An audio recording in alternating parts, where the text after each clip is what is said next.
SMT GS point में आपका पुनः स्वागत है। आज इस वीडियो में हम देखेंगे कि समांतर माध्यम का निकालने का अप्रत्यक्ष विधि या जिसे हम लघु विधि या कल्पित माध्य विधि से कैसे हल करते हैं। तो इसके लिए सबसे पहले हमको सूत्र को जानना जरूरी है, सूत्र लिखना जरूरी है। जैसे X bar equal to A plus sigma F D N upon sigma F, या इसी को sigma F D M upon N भी कहते हैं। एक तो ये सूत्र होता है। दूसरा सूत्र होता है X bar equal to A plus sigma F D M dash upon sigma F. तो इक्वल टू इसी को अब एन वाला बार बार हम नहीं लिखते हैं, इसको हटा ही देते हैं। एक सेम हुआ एन या सिग्मा एफ एक ही चीज हुआ, तो ये चीजें हट गया। इसमें अंतर का है कि क्या है, तो इसमें बार लगा हुआ, इसमें बार नहीं लगा हुआ और इनटू हो जाएगा आई। तो एक सूत्र ये है, एक सूत्र ये है। हम दोनों से सवालों को फटाफट आपको हम समझा देते हैं।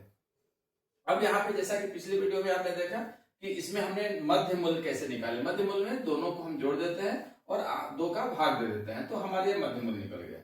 अब हमको निकालना है एम नहीं निकालना है, बल्कि क्या निकालना है, डीएम निकालना है। डीएम मतलब डिफरेंस ऑफ मीन वैल्यू, यानी मीन वैल्यू से डीएम का मान कितना होगा। इसके लिए हमको ए मानना पड़े। ए मतलब एज्यूम करना, एजम्पशन करना, एज्यूम ही करना होता है, मान यानी कि कल्पना करना, कल्पित करना। नॉर्मली हम कल्पना इनमें से किसी को भी कर सकते हैं, लेकिन हम बीच में रखने की कोशिश करते हैं। तो हम मान लेते हैं कि ए बराबर हो गया आपका 25। तो ए बराबर 25 हो गया, तो डिफरेंस ऑफ एम यानी कि एम से कितनी दूरी है। तो डिफरेंस जब करेंगे तो यहां से जैसे 5 में से 25 घटाएंगे तो कितना होगा, ऋण 20 हो जाएगा। और 15 में से 25 घटाएंगे तो कितना हो जाएगा, ऋण 10 हो जाएगा। 25 में से 25 घटाएंगे तो कितना होगा, 0 हो जाएगा। 35 में से 25 घटाएंगे तो कितना होगा, 10। 45 में से 25 घटाएंगे तो 20 और 55 में से 25 घटाएंगे तो ये 30 हो जाएगा। तो ये जो निकला है, ये क्या निकल गया है आपका, डीएम निकल गया है। हमने ए कल्पना की है और डीएम जो है आपका डिफरेंस फ्रॉम एम, एम से कितनी दूरी पे है। अब हमारे लिए क्या सूत्र हो गया, ए निकल गया और डीएम निकल गया। अब हमको क्या करना है, एफ और एम, एफ मतलब आवृत्ति फ्रीक्वेंसी और डीएम मतलब difference from mean value. Mean value से हम इसको क्या कर देंगे, मल्टीप्लाई कर देंगे। क्या कर देंगे, मल्टीप्लाई, यानी कि एफ इंटू डीएम। अब यहां मल्टीप्लाई करेंगे तो -20 और 1 में मल्टीप्लाई करेंगे तो कितना होगा, ऋण 20 हो जाएगा। 4 में ऋण 10 का करेंगे तो कितना होगा, 40 हो जाएगा, 40 हो जाएगा। 6 में 0 का करेंगे तो कितना हो जाएगा, 0 हो जाएगा। 5 में 10 का करेंगे तो 50 हो जाएगा। 3 में 20 का करेंगे तो 60 हो जाएगा। और 1 में 30 का करेंगे तो 30 हो जाएगा। अब हम इसको क्या कर देंगे, जोड़ देंगे। इसका जोड़ हम पहले ही कर चुके हैं। सिग्मा एफ बराबर कितना था, 20 था। और इसका हम सिग्मा एफ डी एम करेंगे तो क्या करेंगे, क्या तरीका है इसका, माइनस को एक तरफ, प्लस को एक तरफ। अब यहाँ पे 40 20 60 हो गया, ऋण 60 हो गया। यहाँ 50 60 और 30 है, तो माइनस और प्लस, -60 और +60 आपस में कट जाएंगे और 50 30 80 हो जाता है। अब यहाँ पे हम पहले वाले सूत्र को के आधार पर हल करते हैं। तो ए का मान कितना है, ए हमने कितना माना, 25 माना है। और एफडीएम कितना हो गया, 80 हो गया। और सिग्मा एफ का मान या एन का मान कितना हो गया, 20 हो गया। अब ये कट जाएगा तो कितना हो जाएगा, 4 हो जाएगा 20 चौके से। तो 25 धन 4 बराबर कितना हो गया, x बार बराबर 29। ये हो गया आपका आंसर। अब देखिए दूसरे सूत्र को देख लीजिए। दूसरे सूत्र में क्या था, x bar equal to a plus sigma F D N, हमने डैश कर दिया था, डैश प्लस डैश अपॉन इतना इनटू आई कर देना है, इंटर क्लास कर देना है, यानी कि इंटर क्लास कितना होगा उसको करेंगे।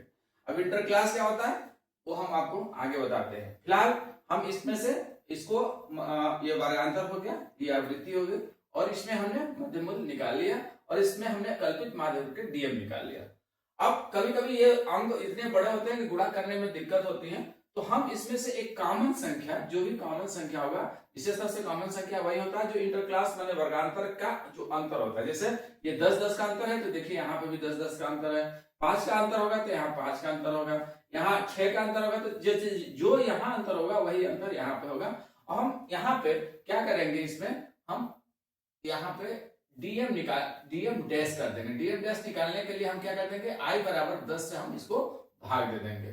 अब 10 का भाग देंगे तो कितना हो जाएगा भाई, -2 हो जाएगा, ये हो जाएगा -1 हो जाएगा, ये 0 हो जाएगा, ये 1, ये 2 और ये 3 हो गया। अब कुछ विशेष नहीं करना है। अब इसमें हमको अब यहाँ पर एफ डी एम डैश माने कि एफ से मल्टीप्लाई कर देना है। तो 1 में -2 का गुणा करेंगे तो -2, 4 में -1 का करेंगे तो -4, 6 में 0 का गुणा करेंगे तो 0, 5 में 1 का करेंगे तो 5, 3 में 2 का करेंगे 6 और 1 में 3 का करेंगे तो 3। अब इसको हम क्या करेंगे, जोड़ देंगे, sigma F D M dash. यहाँ इसी तरह से क्या हो गया आपका 4 2 6 हो गया और -6 हो गया यहाँ पे टोटल, और यहाँ पे 6 है तो 6 से 6 कट गया और 5 3 8 हो गया। अब यहाँ पे आ जाएंगे तो क्या लिखेंगे, ए बराबर हो जाएगा यहाँ पे 25 प्लस एफडीएम का मान कितना है 8 है, अपॉन सिग्मा एफ का मान कितना हो गया 20, और आई का मान कितना हमने लिखा है 10 लिखा है, यहाँ 10 हो जाएगा, कट जाएगा ये 2 हो जाएगा, ये हो जाएगा 4 हो जाएगा, यानी कि 25 घन 4, यानी कि हमने 10 गुना के 20 2 से काट दिया, 2 चौके 8 से हो गया, और ये हो गया x बार इक्वल टू 29। ये हो गया आपका आंसर। ध्यान रहे ये अभी वर्गांतर श्रेणी में अपवर्जी है। अगले वीडियो में हम आपको समावेशी से अपवर्जी बदल करके कैसे हम समांतर मान निकालते हैं। तब तक के लिए धन्यवाद।